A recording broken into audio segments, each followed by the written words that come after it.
Ici Mathieu Rancourt, bienvenue à Voyage dans l'espace, ou que vous soyez dans l'univers. J'espère que vous allez bien.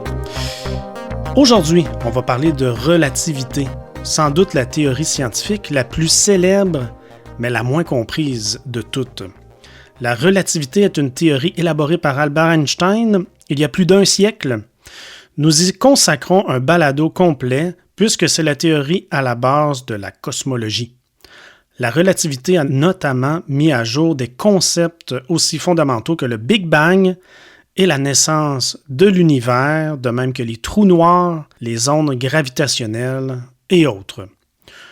On s'en sert même dans notre quotidien sans trop le savoir lorsqu'on utilise notre cellulaire pour savoir où on est. Qui plus est, la relativité a été conçue par un personnage véritablement unique en son genre. En effet, on pourrait dire qu'il y a en science, grosso modo, deux sortes de chercheurs. Il y a les observateurs, ceux et celles qui observent le monde autour d'eux et qui récoltent des données.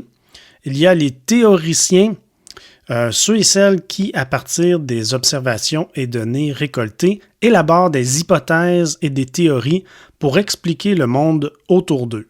Mais Albert Einstein n'était ni un ni l'autre, c'était plutôt un penseur, quelqu'un qui réfléchissait sur le monde qui l'entourait en se posant des questions. Il s'est ainsi demandé comment verrait-il le monde s'il voyageait à la vitesse de la lumière. Cette question l'a amené à découvrir un concept qui a bouleversé la science. Les observations sont différentes selon d'où on est placé pour le faire. C'est ainsi que quelqu'un qui, dans un train, lance des balles ne sera pas perçu de la même façon par un observateur situé à l'extérieur du train, qui regarde donc le train passer, que par un observateur qui se trouve à bord du train. Cette simple pensée peut paraître banale, mais c'est celle qui nous a menés au concept de la relativité du temps et de l'espace, donc à la relativité avec un grand R. Voilà ce dont nous parle Claude, qui s'entretient avec l'astrophysicien Serge Pinault, professeur titulaire au département de physique, de génie physique et d'optique de l'Université Laval. Mais commençons par faire une petite mise en garde. Parler de la relativité, ce n'est pas une chose facile. Serge et Claude discutent donc de concepts pas faciles à comprendre. Pour vous aider, ce balado est accompagné d'un fascicule dans lequel plusieurs des notions qui seront abordées seront illustrées et expliquées, plus en détail, plus en douceur. On vous invite donc à vous le procurer sur notre page, notre plateforme patreon.com, Voyage dans l'espace, pour 5$ et plus. On retrouve donc en entrevue Claude Lafleur qui reçoit Serge Pinault. Bon voyage à toutes et à tous. Chers auditeurs, chères auditrices, bonjour, c'est un plaisir de vous retrouver. Donc, c'est moi aujourd'hui, Claude, qui va conduire l'entrevue. Comme Mathieu l'a annoncé il y a quelques secondes, nous allons parler de la relativité. La relativité, c'est, je pense bien, pas me tromper en disant que c'est la théorie scientifique la plus connue de tous, de toutes. Tout le monde connaît la relativité, tout le monde a entendu parler, mais à peu près personne ne comprend de quoi il s'agit. Et c'est mon cas aussi, parce que la relativité, il y a beaucoup de concepts très, très complexes qui font pas partie de notre vie de tous les jours. Donc, on va essayer d'expliquer aujourd'hui un peu, on pourrait dire une introduction à la relativité. Et pour ce faire, je suis heureux d'avoir un spécialiste de la question, un astrophysicien, Serge Pinault. Serge Pinault qui a donné un cours en relativité. Bonjour, Serge. Oui, bonjour, Claude. Merci de nous accorder un peu de votre temps et de nous éclairer avec vos lumières. Dites-moi, Serge, vous avez longtemps donné un cours sur la relativité à l'Université Laval. C'est un cours, je pense, qui attirait beaucoup les étudiants et qui vous a donné beaucoup de satisfaction, beaucoup de plaisir, je pense. Oui, en fait, j'ai donné plusieurs cours, forcément, durant ma carrière de professeur, mais il y a deux cours où on parlait de relativité. Il y avait un premier cours qui se donnait, en fait, durant le premier trimestre de la première année. Et dans ce cours-là, on passait la moitié de la première session à parler de relativité restreinte. On va voir ce que c'est tout à l'heure. C'était éminemment intéressant parce que j'avais devant moi des étudiants fraîchement sortis du cégep. Donc, c'était des gens tout frais comme... ils avaient aucune influence externe qui les avait touchés pour le moment.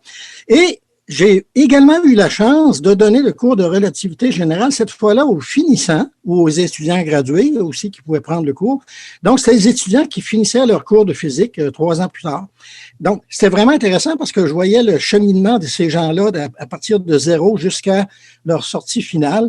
Et finalement, ils rentraient en relativité restreinte, puis je les faisais sortir avec la relativité générale. Eh bien, c'est intéressant.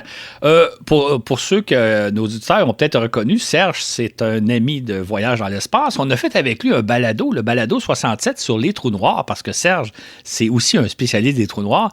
Et c'est un balado qui a été très apprécié parce que c'est le 5e balado le plus écouté de tous nos balados. Et avec Serge, on a pu explorer en profondeur vraiment un sujet qui n'était pas facile à comprendre. Et Serge nous l'a très bien expliqué. Maintenant, aujourd'hui, on va s'attaquer à la relativité.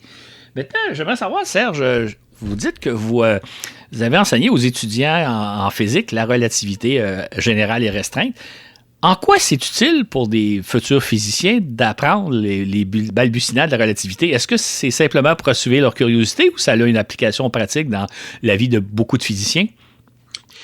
En fait, il y a plusieurs réponses. Une des premières réponses, c'est que les 2 théories de la relativité d'Einstein sont en fait 2 des plus grandes théories du 20e siècle, l'autre étant, à mon avis, la physique quantique. Mm-hmm. Donc, ça, c'est une raison suffisante pour prétendre qu'on devrait être exposé à ces 2 théories-là. Okay. Malheureusement, il y a des problèmes de temps, c'est-à-dire qu'on ne peut pas tout faire dans un cours de physique de 3 ans. Et donc, il a fallu faire un choix, par exemple, au département de physique à l'Université Laval. Le cours de relativité générale est un cours à option, tandis que le cours de relativité restreinte, lui, fait partie des cours obligatoires. Et jusqu'à un certain point, c'est logique parce que la relativité restreinte, elle est essentielle dans de multiples disciplines. Mm-hmm. Il faut comprendre la relativité restreinte pour parler de processus qui impliquent des particules élémentaires, les protons, les neutrons, les électrons, etc. Si on parle de rayons cosmiques, de fusion nucléaire, il faut être familier avec la relativité restreinte.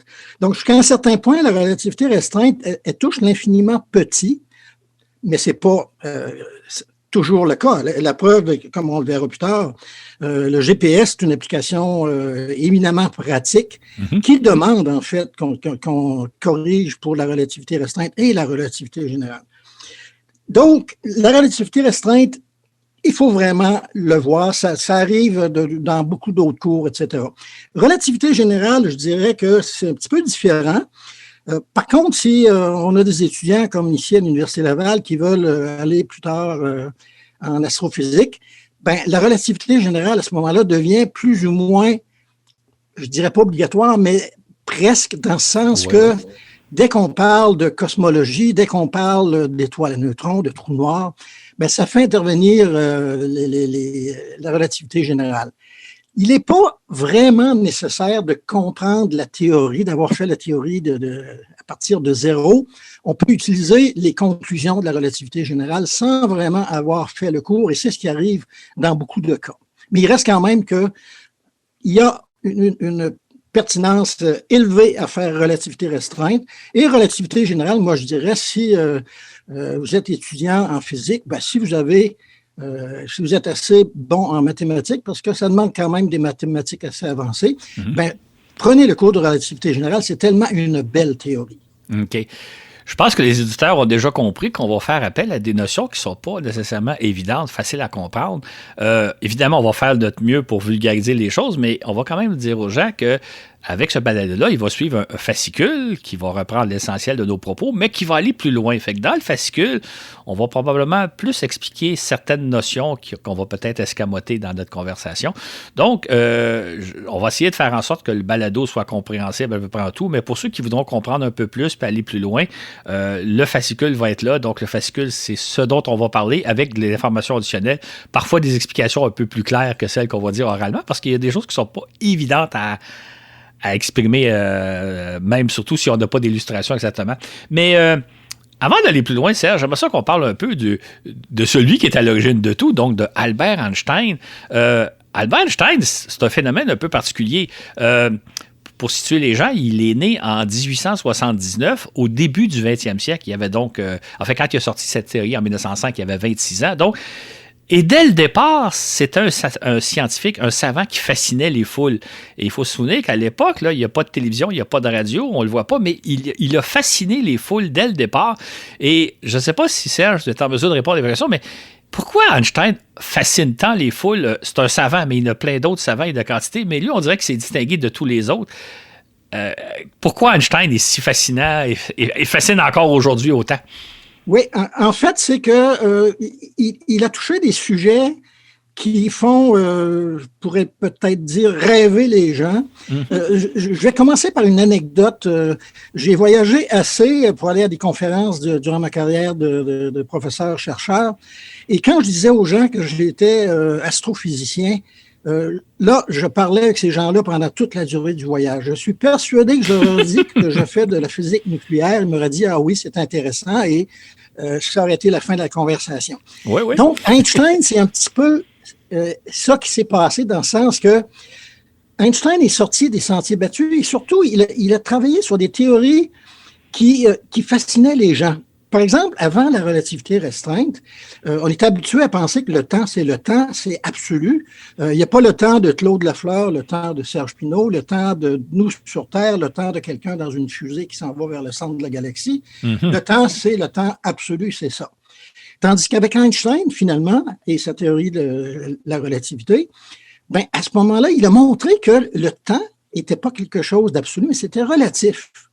Et ça a mené à ce qu'on a appelé des paradoxes, mais les paradoxes, c'était parce qu'on posait mal le problème généralement. Il reste que ces paradoxes-là, c'était fascinant. Par exemple, un des paradoxes, c'était, on a deux jumeaux, il y en a un qui reste sur Terre, l'autre part dans une fusée à une vitesse de 95% de la vitesse de la lumière. Il revient au bout de 2 ans, tel que passé dans la fusée, et surprise, sur Terre, son jumeau est vieilli, par exemple, de 10 ans. Bon, les chiffres sont peut-être pas exacts, mais ça donne une idée. Le concept. Et là, les gens se disaient, ça se peut pas, voyons, c'est impossible. La réponse est que oui, c'est possible, et en fait, on l'a prouvé expérimentalement maintenant. Et ce qu'il faut réaliser, par contre, c'est que quand on parle de relativité restreinte, il faut se rappeler que la vitesse de la lumière joue un rôle absolument vital. Bien, la vitesse de la lumière, c'est pas 100 km à l'heure ou des trucs comme ça, c'est 300 000 km par seconde. Oui, c'est ça. Pour donner une idée, si vous aviez une fibre optique qui fait le tour de la Terre, bien, la lumière ferait 9 fois le tour de la Terre en 1 seconde. Donc, ce ne sont pas des vitesses qui sont accessibles à notre compréhension, notre jugement, à notre pensée à la vie de tous les jours. Donc, ça devient un petit peu surprenant et en même temps, on ne peut pas essayer de faire des petites expériences dans notre cuisine pour essayer de se convaincre que ça fonctionne. Donc ça, c'était l'autre sortie des sentiers battus d'Einstein, bien sûr, avec la relativité générale, c'est que finalement, après avoir cru, dur comme fer, que la force gravitationnelle de Newton, c'était ce qui faisait que la pomme tombait vers la Terre, que la Lune tournait autour de la Terre, Einstein arrive et dit, il n'y a pas de force gravitationnelle, c'est que les masses courbent l'espace. Et en plus, les masses courbent l'espace-temps. C'est quoi cette bébite-là, l'espace-temps? Alors, il paraît que durant, surtout après la théorie de la relativité restreinte, il paraît que dans les salons de thé en Angleterre, on parlait beaucoup d'Einstein. Oui. Donc, et justement parce que on faisait toutes sortes de trucs à propos des soi-disant jumeaux qui vieillissent pas au même âge, etc. Puis jusqu'à un certain point, les gens le croyaient pas vraiment.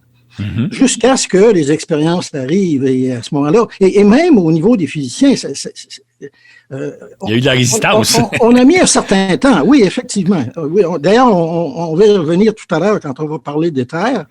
Et il y a eu des concepts sur lesquels il a fallu reculer. Et la beauté d'Einstein, je pense, c'est que lui, quand il voyait qu'il y avait une incohérence ou quelque chose qui tenait pas, une objection, il ne la rejetait pas du revers de la main, il se disait, ça veut peut-être dire quelque chose. Oui. Ouais. Oui. Donc, j'ai un petit peu résumé, mais je pense que c'est à peu près Autrement dit, ce qui fascinait les gens, c'est qu'ils arrivaient avec des concepts totalement nouveaux, innovateurs, auxquels on n'avait pas pensé. Ne serait-ce que l'idée qu'il existe une vitesse, la vitesse de la lumière de 300 000 km à la seconde, l'idée que des gens qui voyageraient à cette vitesse-là vieilliraient moins vite. Il est arrivé avec des idées que personne n'avait vues avant et c'est ce qui a fasciné. Et en même temps, il était tout un personnage, comme je pense que tout le monde a vu des photos et des films de lui. C'était aussi un personnage. Avant d'aller plus loin, on va situer un peu Einstein dans son contexte. Sa première théorie date de 1905. Einstein est né en 1879. Si on résume en gros les années 1800, on pourrait dire que c'est l'époque. Aujourd'hui, ça peut paraître étonnant, mais on a découvert l'électricité. C'est l'époque où, parce qu'avant ça, ce phénomène-là n'était pas connu. Donc, durant les années 1800, les physiciens ont découvert une espèce de force très bizarre, une force, entre autres, qui influence les aiguilles d'une boussole, ce qui va jouer d'ailleurs un rôle dans la vie d'Albert Einstein. C'est au moment de 1905, c'est l'époque, par exemple, où on a inventé l'ampoule électrique qui permet aux gens de s'éclairer le soir. Donc, c'est une révolution. Aujourd'hui, on prend ça pour acquis, l'éclairage de nos maisons le soir et de nos rues, mais c'était quelque chose qui n'existait pas il y a 150 ans, par exemple.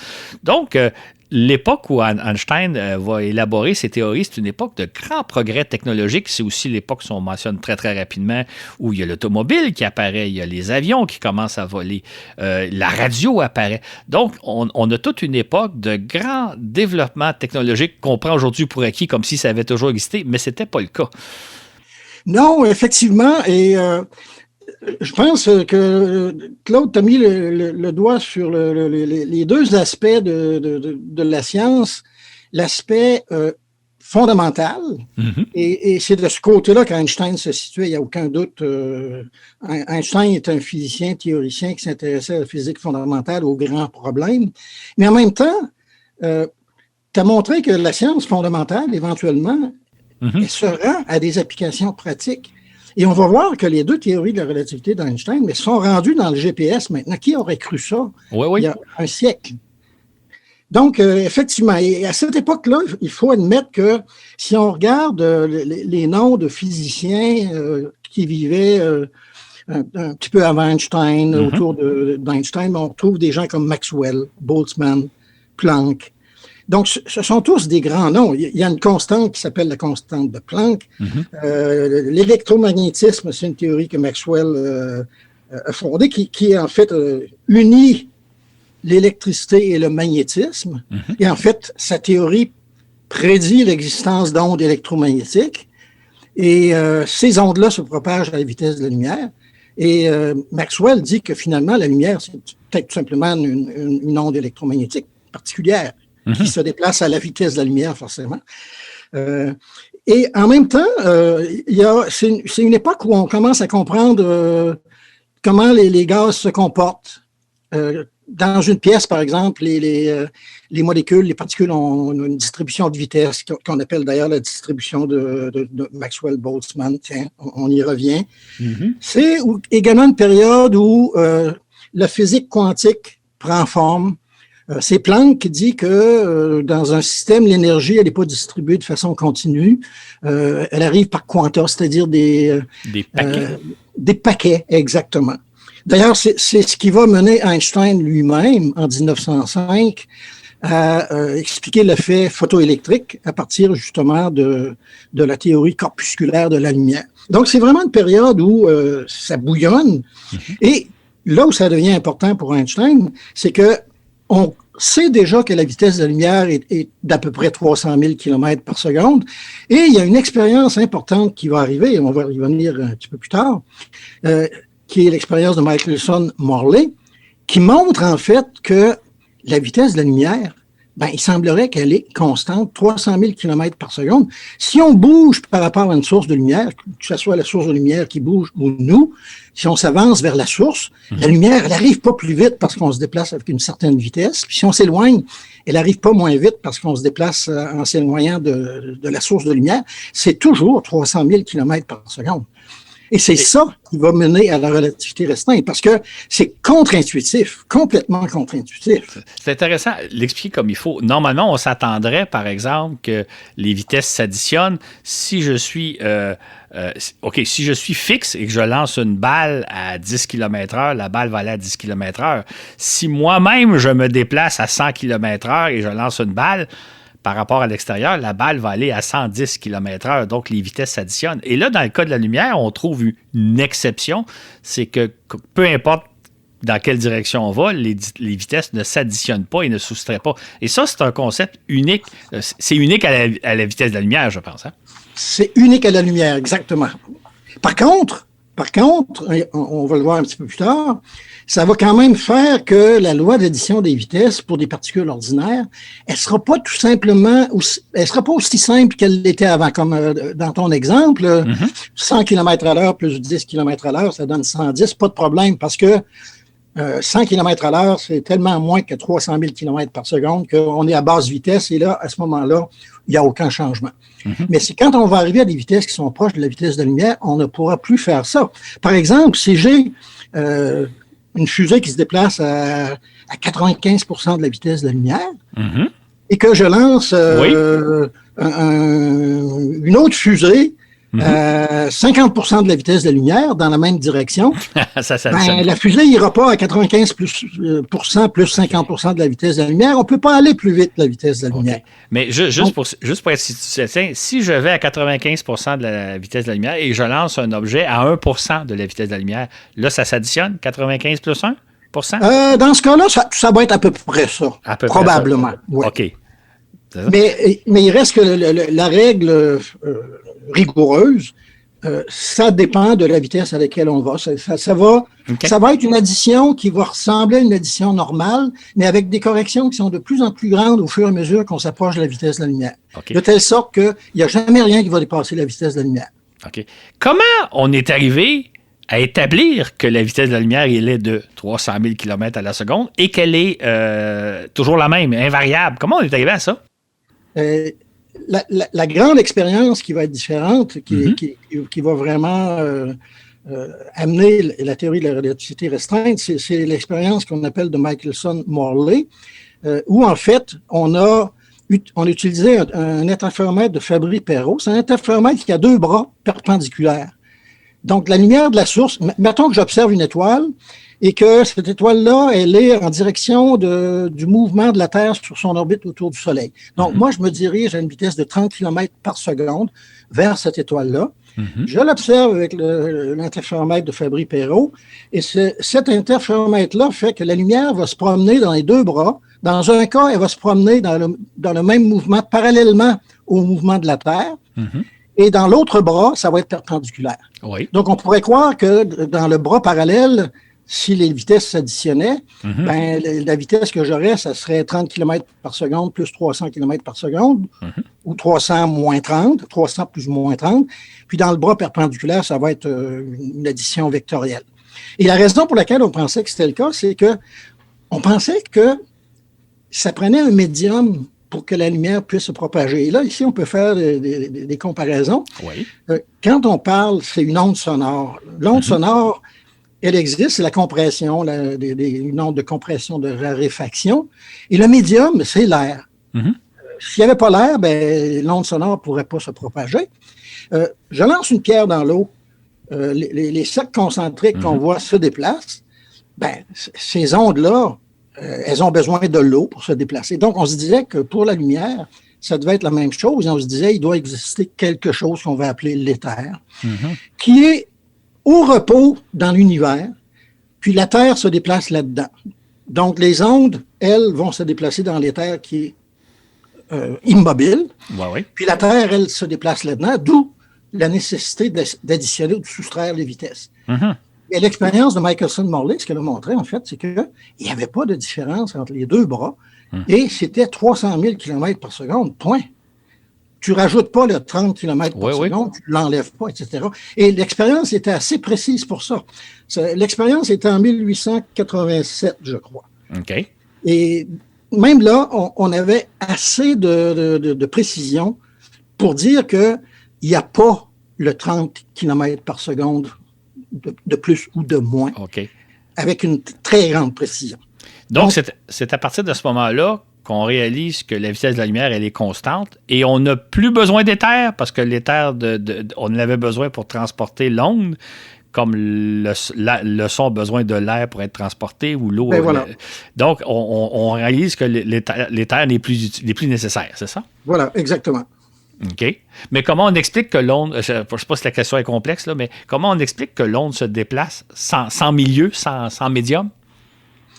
Ben, c'est que, en fait, à l'époque, on avait l'impression que ça prenait un médium pour à peu près tout. Mm-hmm. Comme les forces, par exemple. On savait que si on tape avec notre poing sur la table, on exerce une force. Mm-hmm. Par contre, quand j'ai deux charges qui s'attirent, il y a une force qui s'exerce, même s'il semble y avoir... On peut faire le vide absolu. Oui, oui. Et y avoir deux charges positives, par exemple, on va voir qu'il va y avoir une répulsion. Mm-hmm. Donc, on n'a pas vraiment besoin de médium dans ce cas-là. Alors, avec l'éther, la différence, c'était que là, on avait une onde et on se disait, une onde, il faut que ce soit matériel.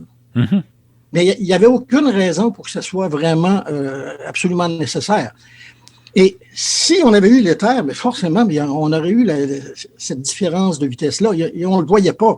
Donc, non seulement l'éther n'était pas intéressant, mais il fallait l'enlever parce que ça ne fitait pas, comme on dit en bon français. C'est ça. Juste pour dire, peut-être préciser, ce qui est amusant quand on lit des textes de l'époque où on pense que l'éther existe, on pose que l'éther existe parce qu'on en a besoin, mais on la définit comme étant quelque chose d'absolument impossible à repérer de quelque façon que ce soit. Elle existe, mais elle est parfaitement transparente. Mais comme on en a besoin, on va l'inventer pareil, mais essayons pas de la mesurer. Essayons pas d'aller chercher une cuillerée d'éther dans l'espace.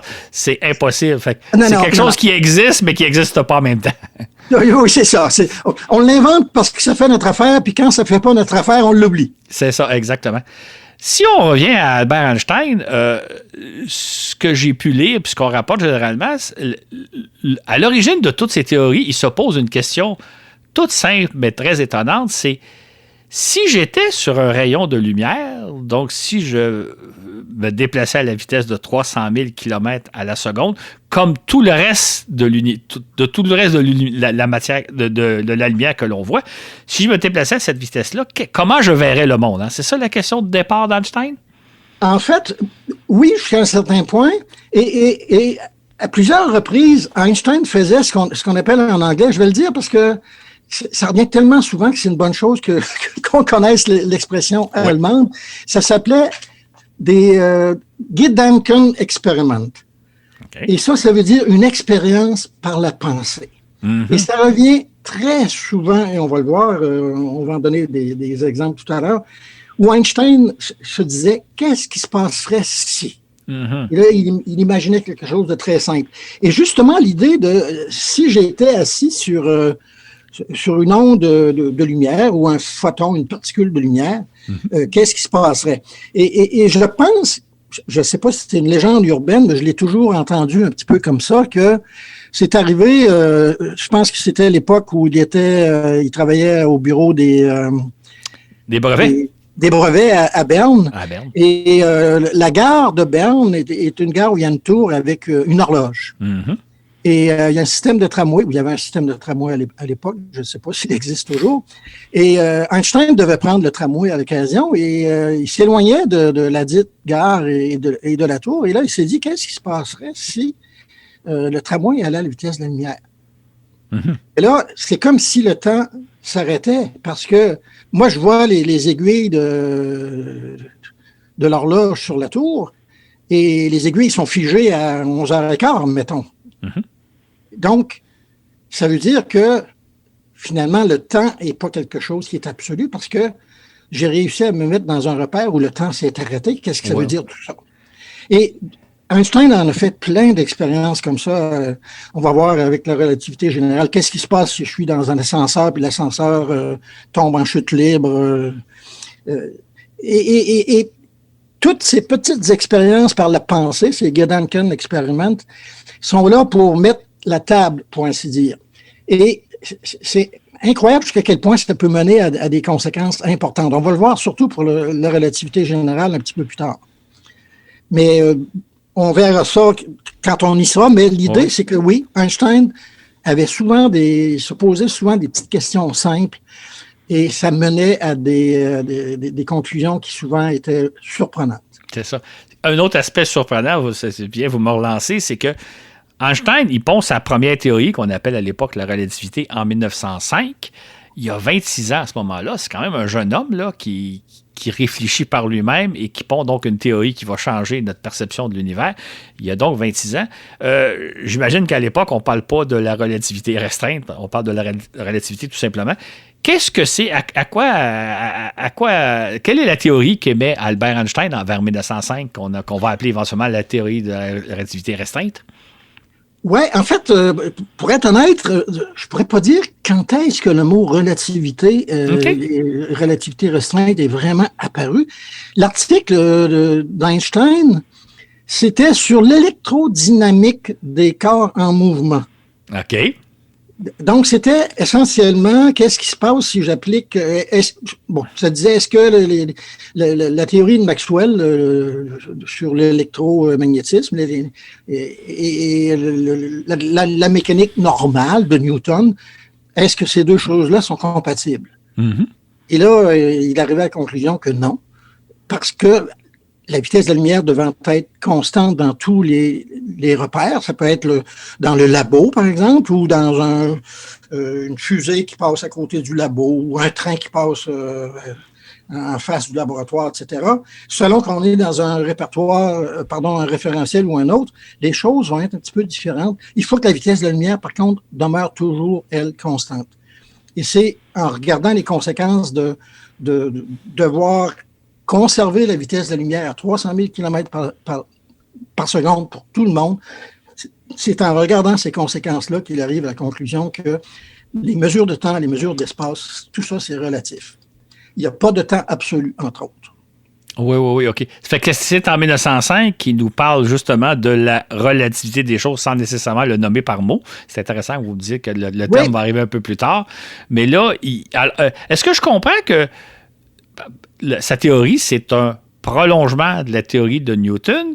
Newton étant le cas où on se promène à basse vitesse. Ça change quand on va à très haute vitesse, quand on s'approche de la vitesse de la lumière. C'est ça la différence entre les deux théories, celle d'Einstein et celle de Newton? Je pense que ça serait une façon correcte de voir les choses et j'irais peut-être même un petit peu plus loin, dans le sens que Newton était un prolongement de Galilée aussi. Mm-hmm. Donc, il y a Galilée, Newton, Einstein. Et d'ailleurs, quand on parle de la relativité d'Einstein, on va souvent comparer à ce qu'on appelle la relativité galiléenne. C'est-à-dire, Galilée, lui, s'était intéressé à la question de qu'est-ce qui se passe. J'ai un laboratoire, j'ai un chariot qui se déplace à une certaine vitesse, vitesse constante, uniforme. Ils en étaient venus à la conclusion que finalement, les lois de la physique seraient les mêmes. Il n'y aurait pas de différence. Et là, on parle de relativité galiléenne, relativité... Bon, Newton, lui, c'est sûr que en plus de faire des travaux de mécanique, il est arrivé avec sa théorie de la gravitation.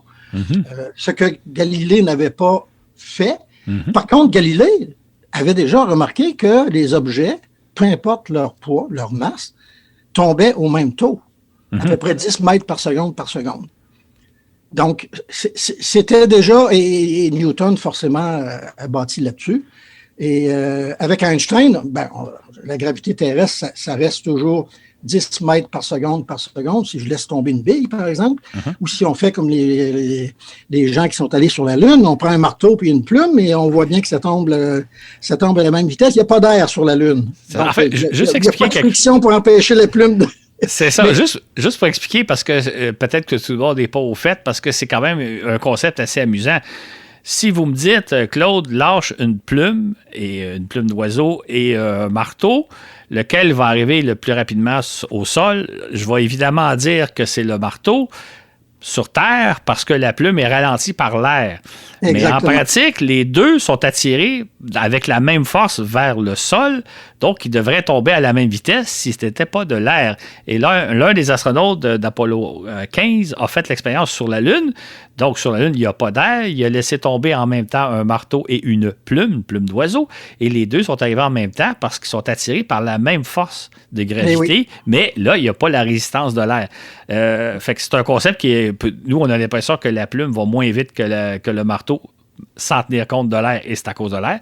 Donc, c'est ce que Galilée avait compris. Newton, lui, il établit la fameuse loi en disant il y a une loi de la gravité qui fait que tous les objets tombent vers la Terre à la vitesse de 10 mètres par seconde carrée, à l'accélération de 10 mètres par seconde carrée, sauf que la plume va être ralentie par la présence d'air. Oui. Et Newton a aussi fait une chose additionnelle, on peut le mentionner tout de suite ici, et je pense que c'est une relation qui est presque aussi connue que le E égale mc carré d'Einstein, c'est F égale ma. Oui, OK. Tout le monde a entendu parler de F égale ma, là, même des gens qui n'ont jamais fait de physique dans leur vie. F égale ma, c'est presque une expression littéraire. Là. Mm-hmm. Ben, dans F égale ce que ça veut dire. Ouais. Oui, ben le F, c'est une force. Mm-hmm. Le M, c'est une masse et le A, c'est l'accélération. Et la force, donc on a une masse, une bille, mettons une bille. Et j'ai une certaine force qui agit sur cette bille-là. Bien, la force qui agit sur la bille va donner une accélération à la bille. Mm-hmm. Et ça va dépendre de la masse de la bille. Mais si je prends la bille, que je la laisse tomber, je suis dans mon bureau, je prends une bille, je la laisse tomber, la force qui va agir sur la bille, ça va être la force de gravité. Mm-hmm. Qui va être la gravité due à la Terre. Donc, ça dépend de la masse de la Terre. Puis, ça va dépendre de la masse de la bille. Le produit des deux, c'est ça qui va donner une idée de la grandeur de la force. Mm-hmm. Et là, sous l'effet de cette force-là, ben, la bille va se mettre à accélérer. Et ce qui est important là-dedans, c'est que j'ai parlé 2 fois de masse dans la force de gravité, puis dans le F égale ma. Et personne, généralement, a l'idée de dire, oui, mais est-ce que vous parlez de la même masse? Parce qu'on suppose que c'est la même masse. Mm-hmm. Mais ça, c'est fondamental parce que la masse, où c'est la gravité qui détermine quelle est la grandeur de la force, c'est ce qu'on appelle la masse gravitationnelle. Puis la masse qui va réagir à la force pour donner une certaine accélération, c'est ce qu'on appelle une masse inertielle. Le mot inertie, les gens connaissent ça un petit peu, une grosse masse est plus difficile à déplacer qu'une petite masse parce qu'elle a plus d'inertie. Ben, dans le cas où on a une force gravitationnelle qui agit sur une bille, ben, on a le concept de masse, mais on a les deux concepts de masse qu'on appelle gravitationnelle et masse inertielle, et les deux sont égales. Et c'est ça qui est fondamental. Et Einstein, plus tard, on va le voir avec la théorie de la relativité générale, ça a joué un rôle fondamental pour le développement de la relativité générale. OK. Et si on poursuit, on a parlé de Galilée, Newton. Qu'est-ce qu'apporte de plus Einstein par rapport à Newton? Ça va être la relativité générale et je pense qu'on devrait peut-être attendre pour en parler un petit peu plus tard parce que c'est préférable de parler de relativité restreinte avant. OK. Parce que Einstein est arrivé à la relativité générale un petit peu parce que il savait plus trop quoi faire. Il avait fait la relativité restreinte. Qu'est-ce que je fais maintenant? OK. C'est pas tout à fait ça, d'accord? Oui, mais il y avait une question qui le taraudait un petit peu parce que en relativité restreinte, il n'y avait pas de force. On oubliait les accélérations. Puis là, il y avait cette idée de force gravitationnelle. Puis à un moment donné, il s'est dit, mais ma belle théorie là, qui marche avec des repères en mouvement relatif uniforme, qu'est-ce qui se passe s'il y a une force qui est là? En particulier, qu'est-ce qui se passe s'il y a la force gravitationnelle? Donc, il faudra peut-être voir un petit peu le développement de la relativité restreinte. Puis après, on se dira, comment est-ce qu'on complique tout ça pour arriver à la relativité générale? OK, donc parfait. On va poursuivre avec la relativité restreinte. C'est dans le cadre de cette théorie-là, si je ne saute pas trop d'étapes, qui a mis en place l'équation E égale MC2. Exact? Oui. OK. Qu'est-ce que ça veut dire, cette équation-là? Qu'est-ce que ça nous apprend? Qu'est-ce que ça nous apporte? Parce que c'est une équation que tout le monde connaît et c'est vraiment une équation révolutionnaire, mais en quoi? Oui. Ce qui est arrivé, en fait, c'est que avec la relativité restreinte, on s'est rendu compte que il y avait le temps n'était pas quelque chose d'absolu. Et pour essayer de comprendre un petit peu tout ce qui se fait en relativité restreinte et même en relativité générale plus tard, souvent ce qu'on va faire, on va introduire le concept de référentiel ou de repère de référence, de repère. Et en relativité restreinte, ce qu'on fait, c'est qu'on va considérer deux repères qui sont en mouvement relatif l'un par rapport à l'autre. Autrement dit, exemple, je suis dans le labo, au repos, j'ai un chariot devant moi sur lequel j'ai un apparatus, quelque chose pour faire une expérience, et le chariot se déplace à une certaine vitesse.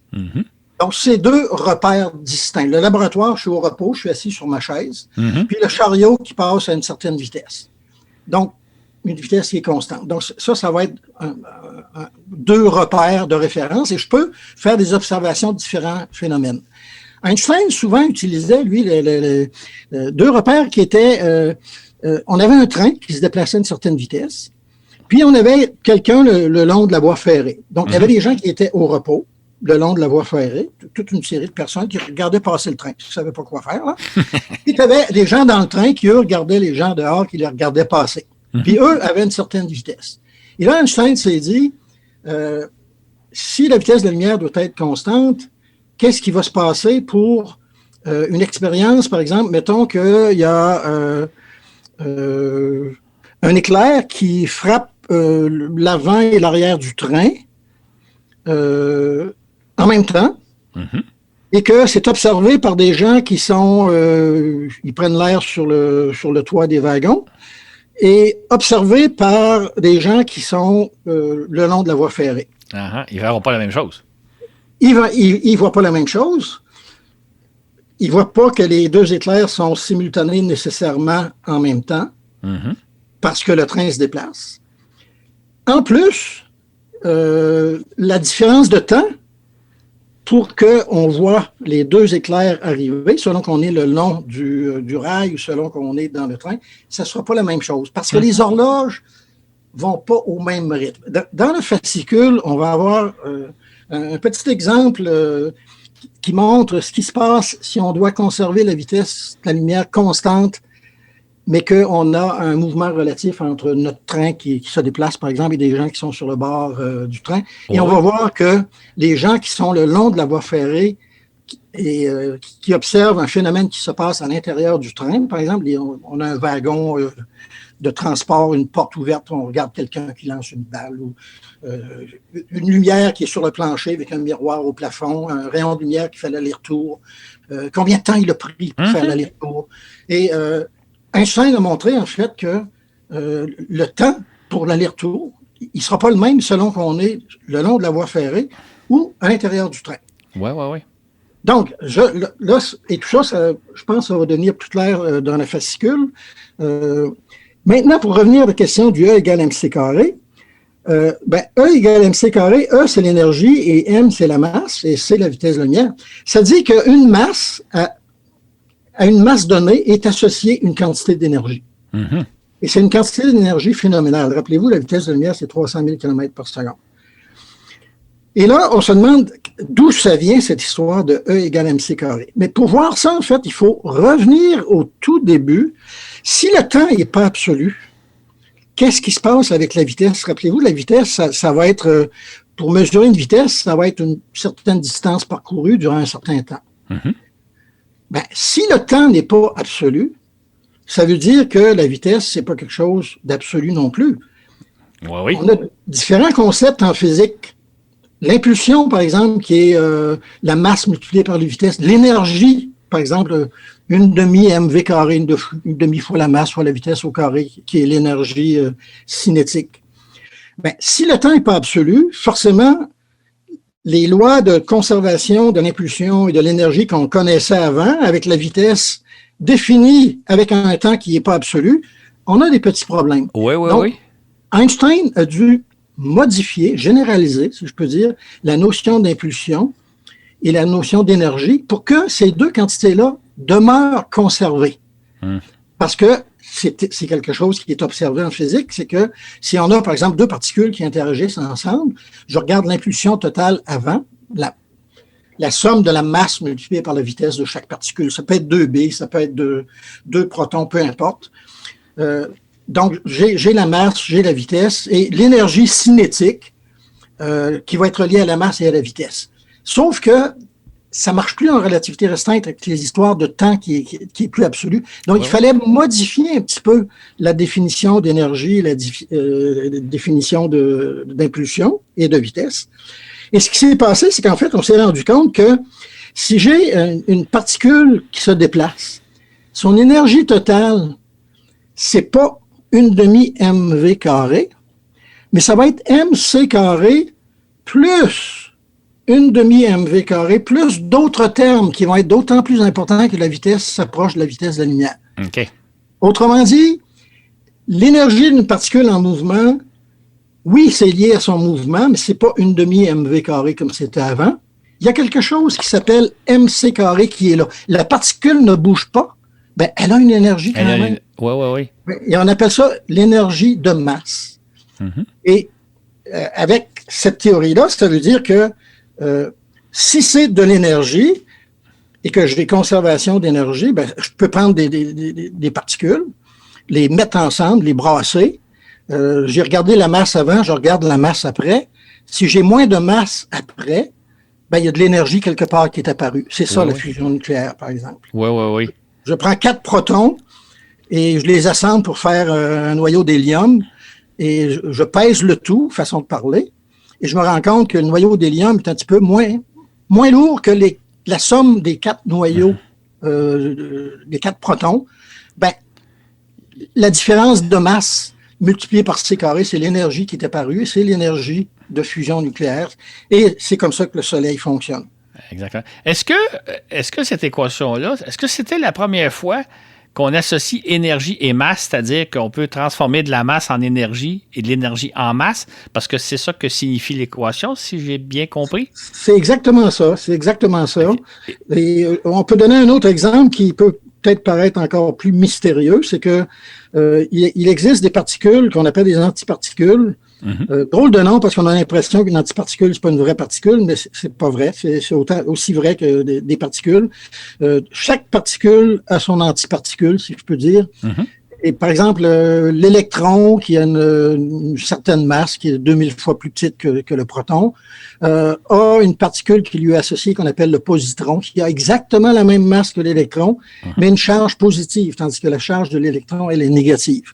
Ben, si je mets un positron et un électron ensemble, ben, ils vont s'unir et disparaître en tant que matière.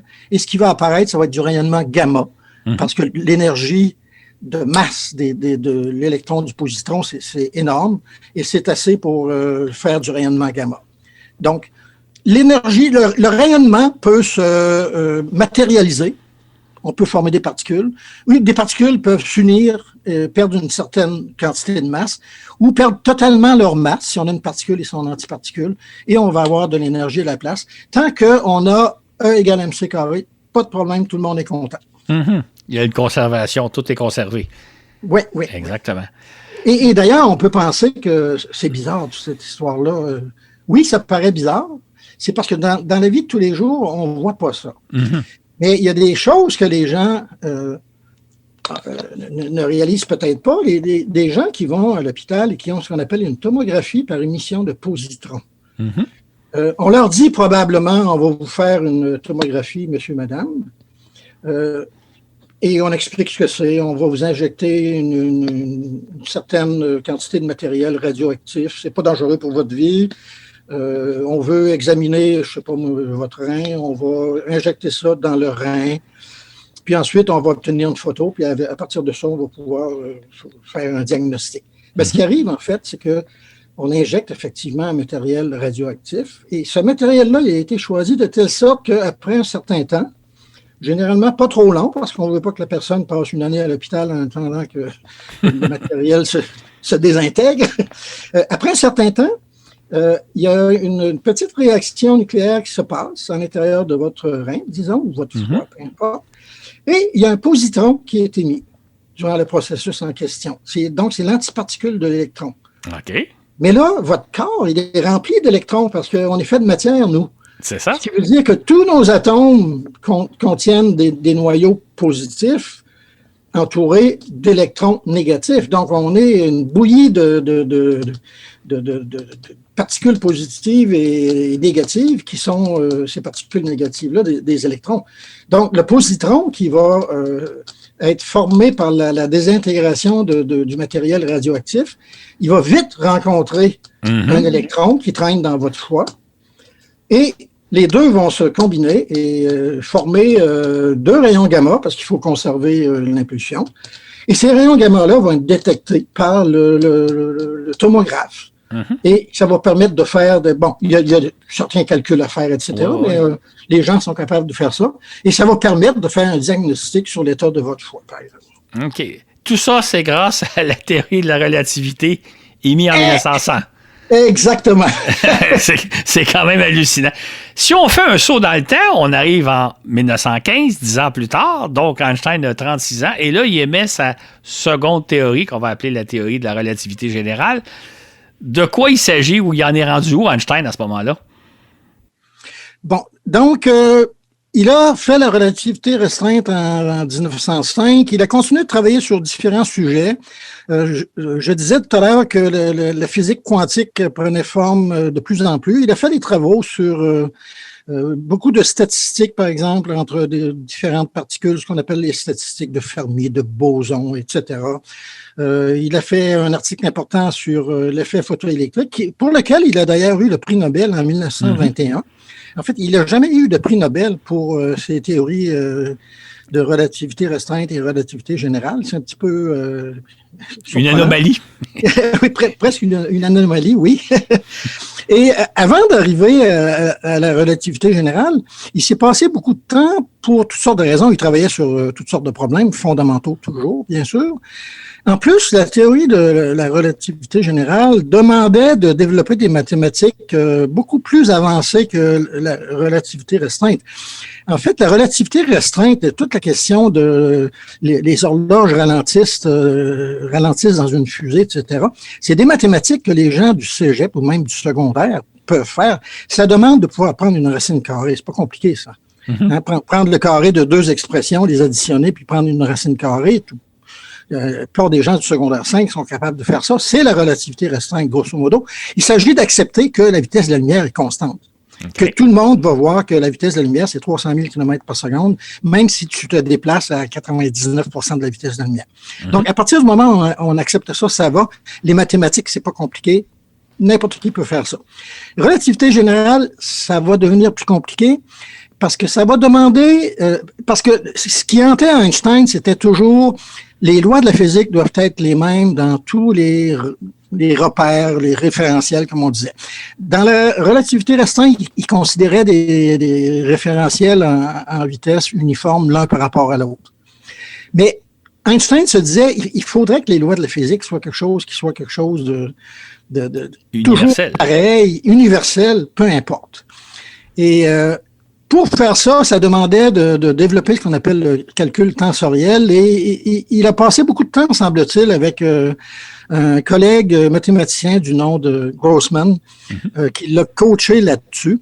Et vraisemblablement, ça a demandé plus de temps que pour des complexités mathématiques que son autre théorie. Donc, il faudra parler d'accélération et de force, chose qu'on avait ignorée avec la relativité restreinte.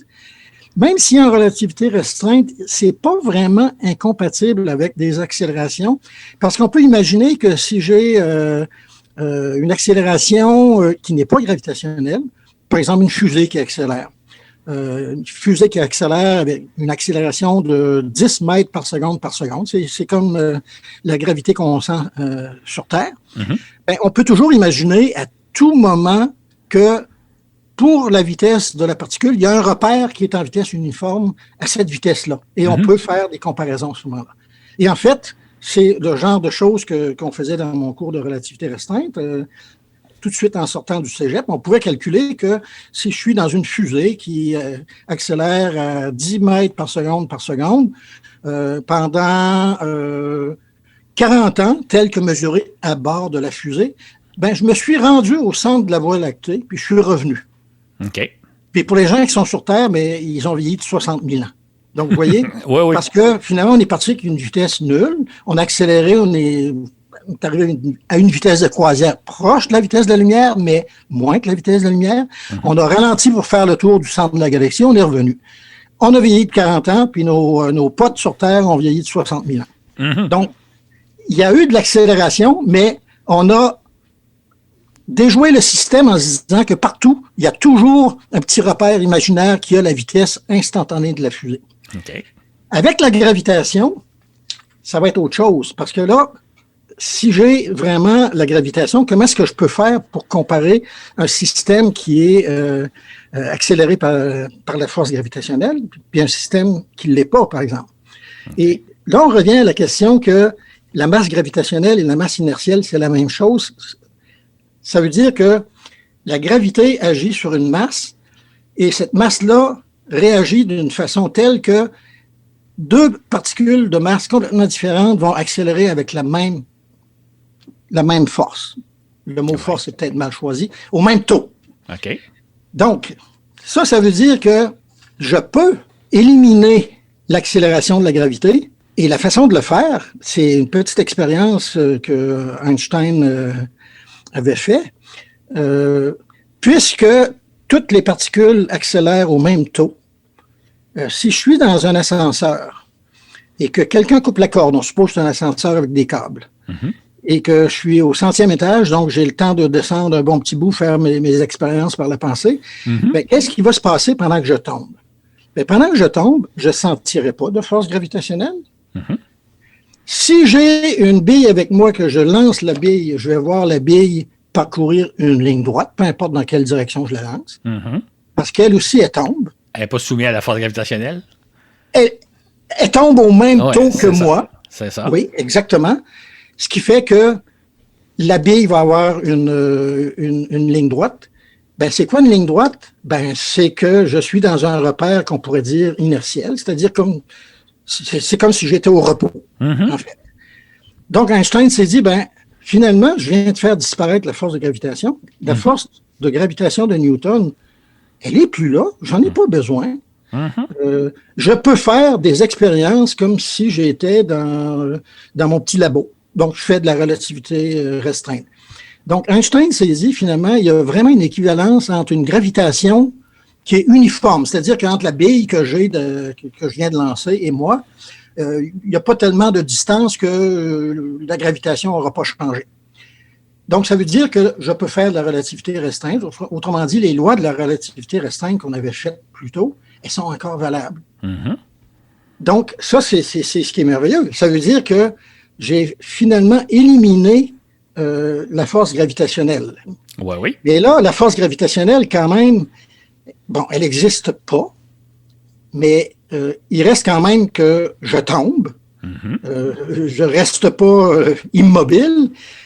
Il doit y avoir une façon de savoir que je suis dans un champ gravitationnel plutôt que, par exemple, dans une fusée qui accélère avec le 10 mètres par seconde, parce que l'ascenseur, il tombe avec une accélération qui est de 10 mètres par seconde. Ça veut dire que la vitesse de l'ascenseur augmente de 10 mètres par seconde toutes les secondes. C'est ça. Et si je suis dans une fusée, si je suis sur Terre, ben, je sens une accélération de 10 mètres par seconde, mais je ne tombe pas parce que le plancher est là. Si je suis dans une fusée qui accélère entre 2 étoiles ou dans le vide intersidéral à 10 mètres par seconde, je suis sur le plancher de la fusée et s'il n'y a pas de fenêtre, rien, je ne sais pas que je ne suis pas sur Terre. C'est exactement la même chose. Donc, comment est-ce que je peux faire pour savoir si vraiment je suis dans un champ gravitationnel et non dans une fusée? OK. Bon, ouvrir les rideaux puis regarder. Mais ça, c'est pas la solution, bien sûr. La solution, et Einstein lui-même l'a proposé, qu'est-ce qui se passe, en fait, si j'avais un ascenseur qui était beaucoup plus grand que les ascenseurs que l'on connaît? Puis, imaginons, par exemple, que je suis dans un ascenseur qui n'a pas de mur et que moi, je suis en train de tomber ici, puis plus loin sur Terre, il y a un autre ascenseur qui est en train de tomber aussi. Quelqu'un dans un ascenseur est en train de tomber. Imaginons que je peux les voir. Ces gens-là, ils sont très loin.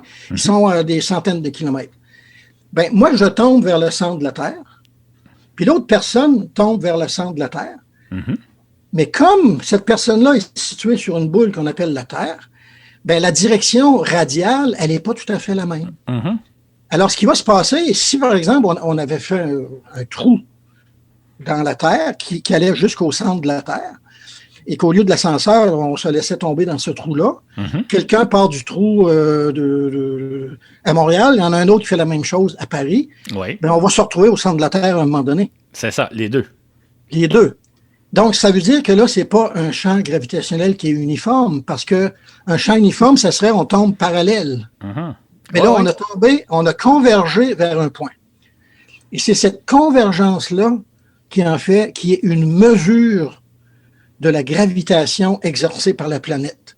La planète a modifié, a courbé l'espace. On va dire espace plutôt qu'espace-temps, mais en réalité, ça va affecter le temps aussi. Ça fait qu'on va dire que ça affecte l'espace et le temps, donc ça courbe l'espace-temps.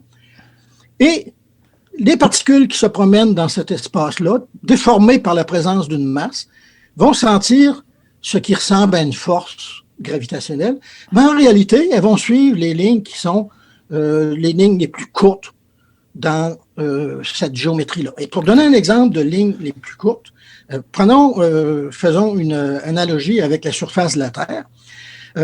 Si, par exemple, vous vouliez aller de Montréal à Bordeaux, on pourrait penser que les deux villes sont à une latitude de 45 degrés, que tout ce que j'ai à faire, c'est je prends l'avion, puis je reste à une latitude de 45 degrés, je vais arriver à Bordeaux.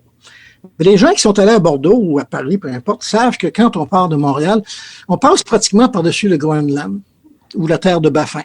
Mm-hmm. Et la raison pour laquelle on fait ça, c'est que la ligne la plus droite sur une boule sphérique à la surface de la Terre, c'est ce qu'on appelle un grand arc de cercle.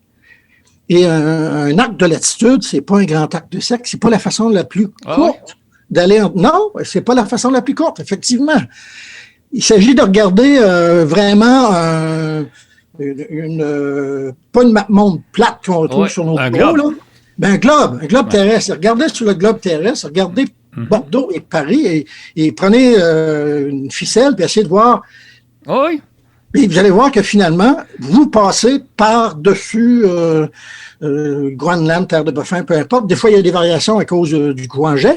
Mais, et vous voyez que la notion de ligne droite, il faut généraliser et dire qu'une ligne droite, c'est la ligne la plus courte entre deux points. Si l'espace est courbé, ben votre ligne droite, elle s'appelle plus ligne droite, elle s'appelle géodésique, en fait, c'est le bon mot pour définir ça. Donc, votre espace est maintenant courbe, et Einstein a produit des équations qui calculent la courbure de votre espace en fonction de la position où vous êtes par rapport, par exemple, à la présence d'une masse ponctuelle, que ce soit le Soleil, la Terre, etc. Puis une fois que vous avez calculé cette géométrie-là, c'est comme vous vous êtes donné l'équivalent de la surface de la Terre. Maintenant, vous regardez c'est quoi les géodésiques, les lignes droites là-dessus. Mm-hmm. Et là, vous prenez deux lignes droites, deux géodésiques, l'équivalent un petit peu de nos deux individus qui tombaient vers le centre de la Terre. Prenons, par exemple, Quito et les îles Galapagos. Quito est à une latitude de 0 degré, donc c'est à l'équateur. Mm-hmm. Les îles Galapagos, qui sont situées à peu près 1000 km à l'ouest, sont également à l'équateur. Oui. Mettons que vous partez en avion de Quito et des îles Galapagos en même temps et que vous allez franc nord. OK. Donc, vous avez une vitesse qui est parallèle. D'accord? Mm-hmm. Vous allez franc nord. Uh-huh. Mais vous allez arriver franc nord, à un moment donné, vous allez vous rencontrer. Vous allez vous rencontrer. OK. Donc, vous voyez, vous avez deux lignes droites parallèles qui se rencontrent. Ouais, puis notre géométrie euclidienne, elle nous disait que deux lignes droites parallèles ne se rencontrent jamais. Oui, mais c'est si l'espace est plat. Si l'espace est plat. Mais là, l'espace n'est pas plat à la surface de la Terre. Et une masse va courber l'espace autour d'elle et va faire que les lignes les plus courtes que les particules vont suivre, qui sont des géodésiques, sont justement des lignes qu'on peut calculer. Et les équations pour calculer ça sont assez compliquées. Ça se fait pas avec des maths de secondaire. On voit le principe. Serge, tu viens de nous prouver que la Terre est sphérique et non pas plate. Oui, absolument. C'est intéressant. Si la Terre est plate, on part de Quito ou on part des îles Galapagos, on ne se rejoindra jamais. Si la Terre est sphérique, on va se rejoindre au pôle Nord. Donc, tu viens de prouver que la Terre est ronde. Oui, et dire qu'il y a encore des complotistes qui pensent que la Terre est plate. Exactement. Non, c'est intéressant. Fait que c'est ça l'idée que la présence d'une masse courbe l'espace. C'est ce que nous apporte la théorie de la relativité générale. Exactement. Et à partir du moment où on accepte ça, et on fait toujours un petit peu des analogies, quand on essaie d'expliquer la relativité générale, on dit, bon, c'est une histoire d'espace courbe, etc. On ne va pas nécessairement essayer de donner tous les détails, comment Einstein a eu l'idée de faire ça et comment il l'a fait, mais on donne le résultat qui est que, imaginez que l'espace est courbe et maintenant, il faut arrêter de penser comme si on était sur une ligne, sur la surface d'un bureau. Là. Et on donne souvent justement ces exemples-là. Sur la surface d'un bureau, vous tracez deux lignes parallèles, elles vont jamais se rencontrer, c'est sûr. Mais si vous prenez un globe terrestre, deux lignes parallèles à l'équateur vont se rencontrer éventuellement. Puis la somme des angles d'un triangle sur votre bureau, c'est 180 degrés, on le sait bien. Par contre, sur Terre, ça ne sera pas 180 degrés.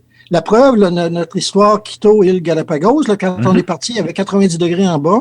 Oui. Puis on arrive en haut, puis il y a peut-être, je ne sais pas moi, 7-8 degrés. Donc, vous voyez, on a 187 degrés peut-être. Oui. Et ça aussi, c'est une preuve que la surface de la Terre est une surface courbe.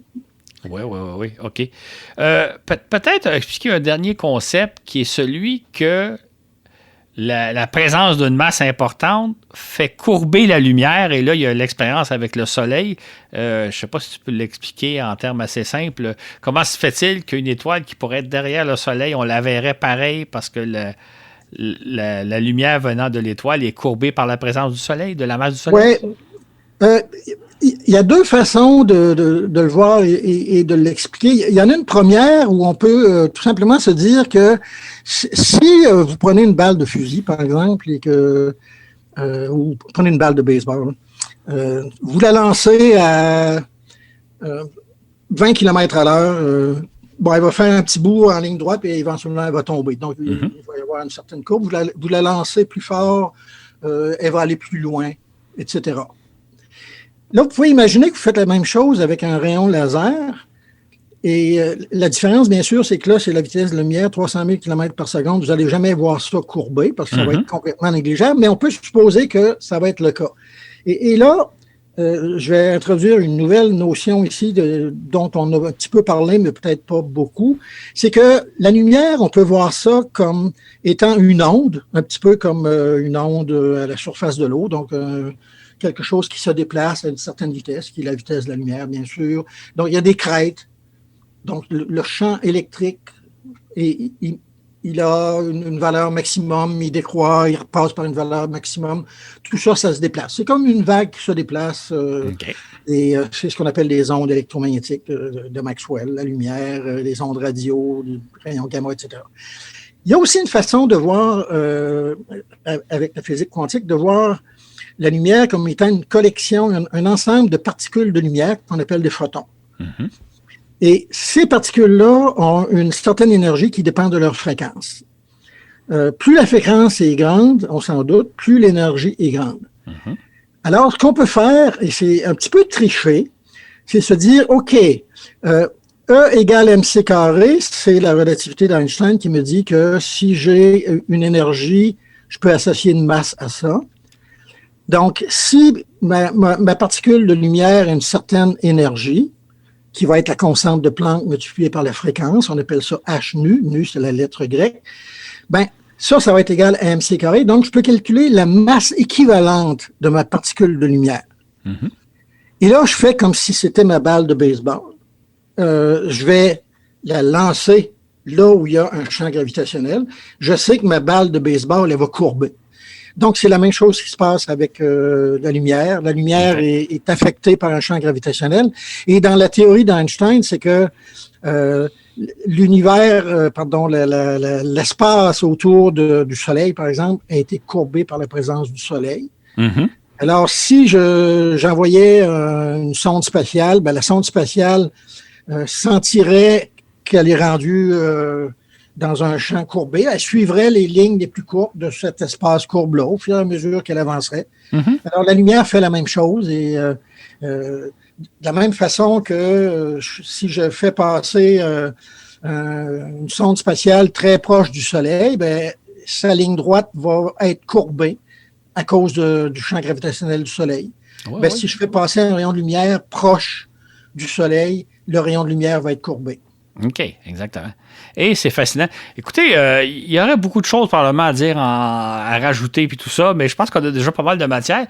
Au début, vous avez annoncé, et c'est intéressant, que les fameux satellites, le fameux réseau GPS qu'on se sert pour se positionner sur Terre, utilise la théorie de la relativité, en fait, tient compte de la relativité. Pourriez-vous nous expliquer un peu en quoi le fait qu'on se repère sur Terre grâce à des satellites qui sont en orbite à 20 000 km d'altitude, on doit nécessairement tenir compte de la relativité?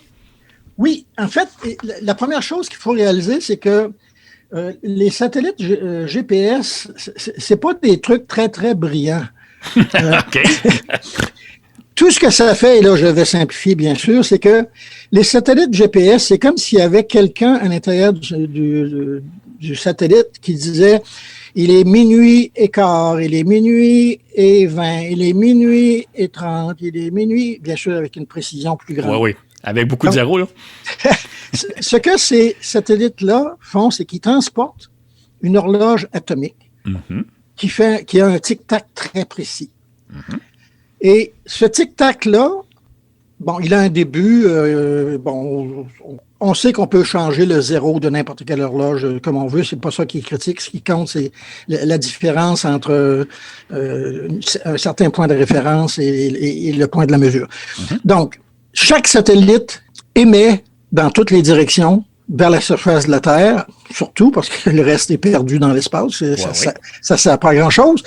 Donc, il émet essentiellement l'heure qu'il est à l'intérieur de son satellite. D'après son horloge à lui. D'après son horloge à lui. Tout le monde fait ça. Supposons que toutes les horloges à l'intérieur du GPS, de chaque satellite GPS, il y en a autour d'une trentaine, supposons qu'elles sont toutes parfaitement synchronisées. Donc, elles ont toutes exactement la même heure. Supposons également que sur Terre, tout ce qui est appareil GPS, etc., ça a exactement la même heure. Ils sont tous synchronisés à la même heure.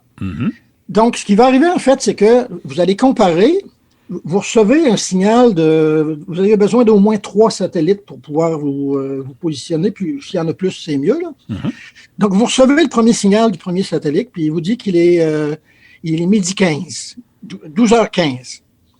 Et vous regardez votre montre, vous vous dites, non, moi, il est plutôt 12h14, mettons. Donc, vous vous dites, il y a une différence. Ben, la différence, c'est que la lumière se déplace à 300 km par seconde. Ben, il y a eu, ça a pris un certain temps pour que le signal, il est midi 15, parte du satellite et arrive sur Terre. Donc, ça me donne la distance entre le récepteur GPS et le satellite.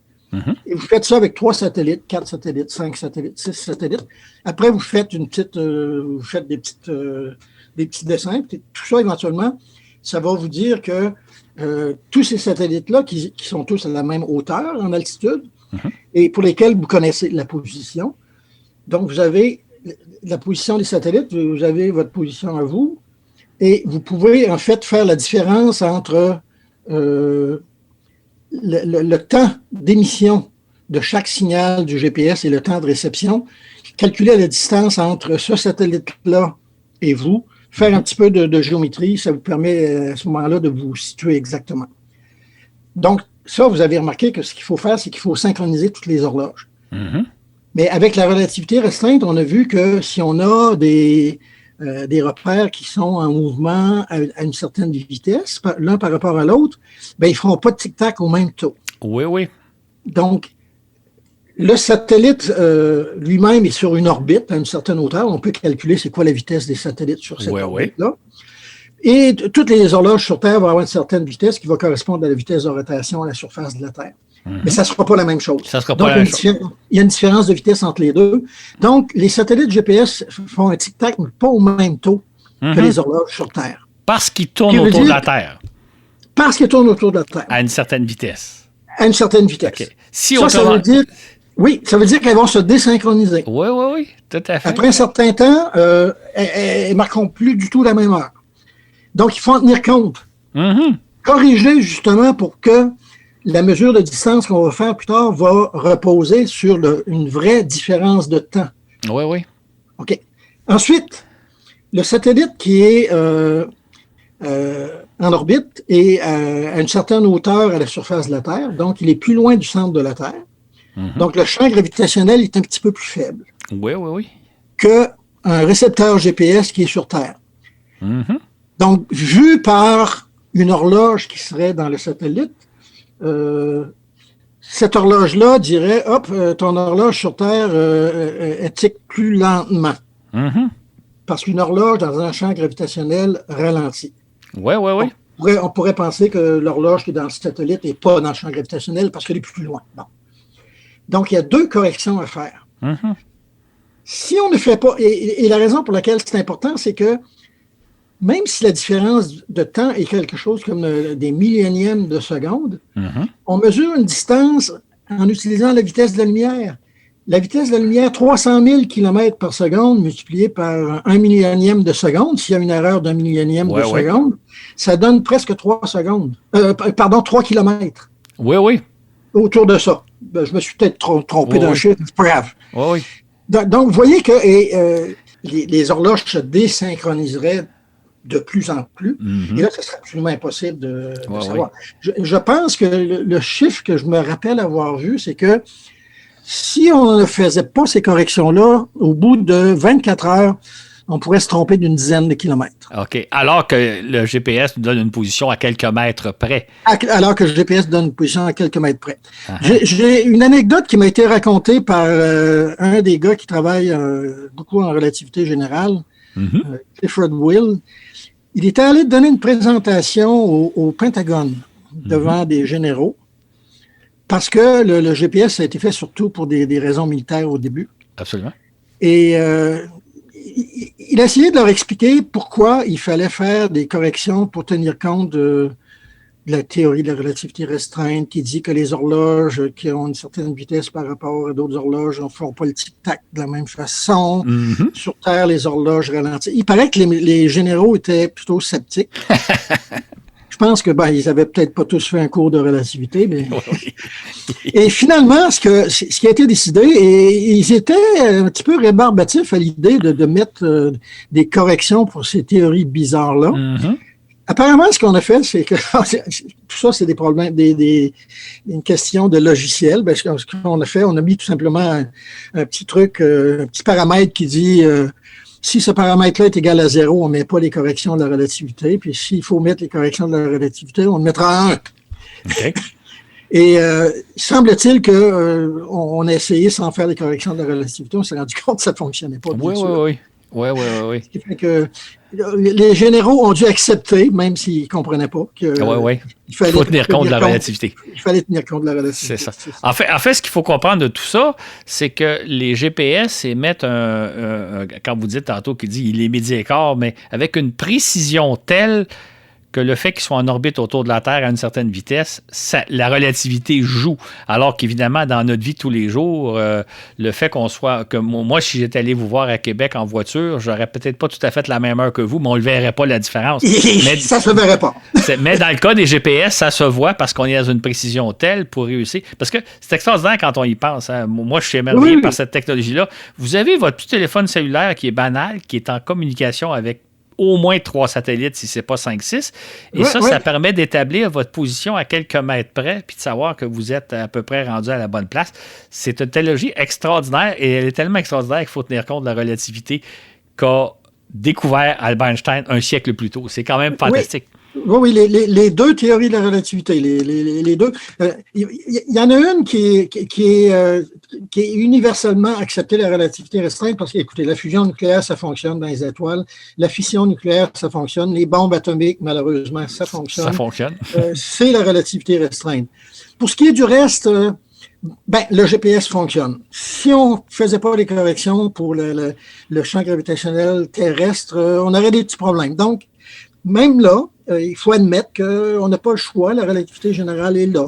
Le trou noir de M87, comme on en a parlé dans un autre fascicule, ça demande la relativité générale. Les lentilles gravitationnelles, on connaît beaucoup de lentilles gravitationnelles qui sont l'équivalent de l'éclipse du Soleil qui a montré que la position des étoiles était changée par rapport à leur position à l'absence du Soleil.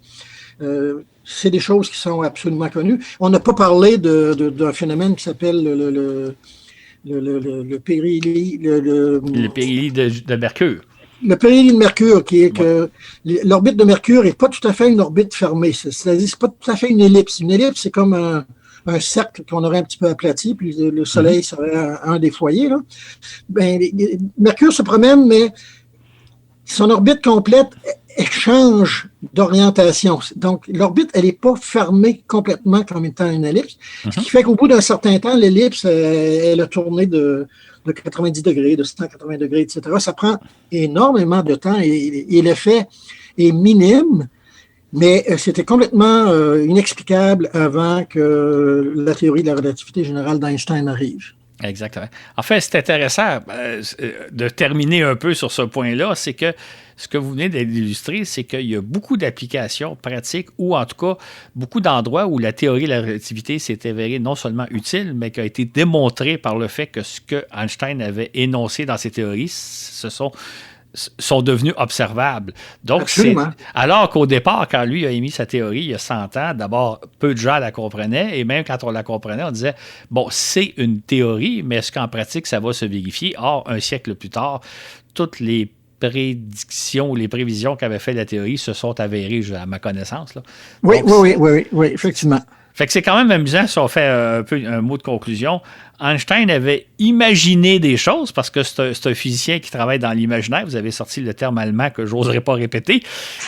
Lui, il l'imaginait dans sa tête, et nous, un siècle plus tard, on peut dire, on en voit plusieurs applications, y compris dans nos vies de tous les jours. À chaque fois que vous ferez le point avec votre cellulaire pour savoir où êtes-vous, dites-vous qu'il y a un petit peu d'Albert Einstein dans la donnée que vous avez. Oui, ou même quand vous êtes dans un avion qui est sur le point d'atterrir, dites-vous qu'il se base beaucoup sur les GPS aussi. Si c'est sécuritaire, c'est parce qu'Albert était là. Exactement, parfait. Écoutez, Serge, ça a été vraiment fascinant. C'est sûr qu'il y a beaucoup de concepts qui ne sont pas évidents à comprendre. On va l'expliquer un peu mieux dans le fascicule. Mais en même temps, moi, ce que j'espère avec ce balado-là, c'est qu'on vous a donné un avant-goût de ce que c'est un peu la théorie de la relativité.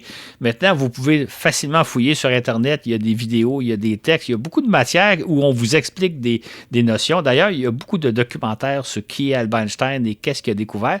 Et au fil de ces documentaires-là, vous allez comprendre de mieux en mieux ce qui se passe. Donc, ce que vous avez actuellement, c'est on pourrait dire ça, théorie de la relativité 101. Il y a encore beaucoup de choses à apprendre, mais on espère que vous avez comme ça compris un peu les bases de ce que c'est. Et c'est une théorie merveilleuse. C'est un exercice mental absolument extraordinaire qu'a accompli Albert Einstein il y a 100 ans et qui est utile dans nos vies de tous les jours.